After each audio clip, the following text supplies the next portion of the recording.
ይሄ ልጅ ሲጋራ ሲያጨስ አይቷል፣ ጫት ሲቅም አይቷል። ያንተ ልጆች እንዴት ነበሩ? እኔ እንግዲህ ወንዱ ልጄ ነው። እኔ መጠጥ ሳቆም እሱ አልተውም ነበር። ሲጋራም ያጨስ ነበር፣ መጠጥም ጫትም። በኋላ እኔ ከተውኩ በኋላ ነው ትልቅም የሆነው የጀመረውም እና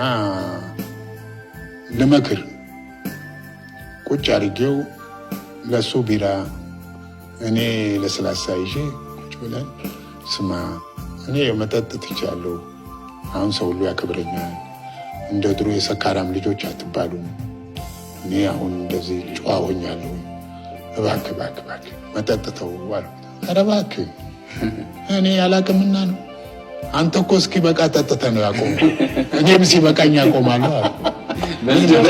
በልጅነት ያጥቶኛል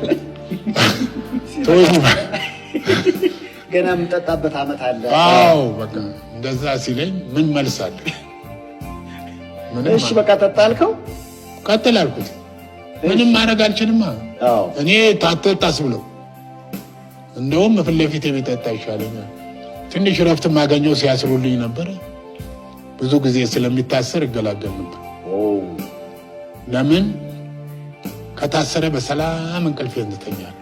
ምክንያቱም የሚታሰርበት ቦታ መጠጥ ስለማያገኝ፣ መጠጥም የለም፣ በመንግስት ቁጥጥር ስር ነው።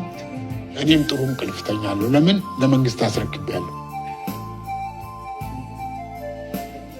መጠጥ ካልጠጣ ግን ቤት ካለ እስር ቤት ከሌለ ግን ጩኸት በሰማው ቁጥር ቤት እንደማይገባ አውቃለሁ።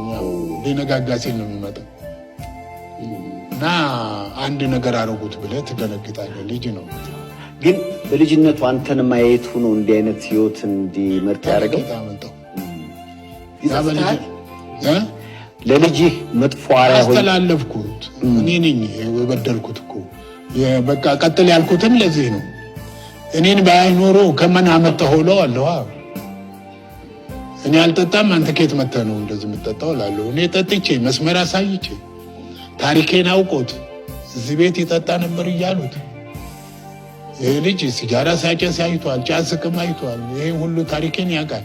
ስለዚህ እኔን አርማ ይዞ ነው የሚነሳው።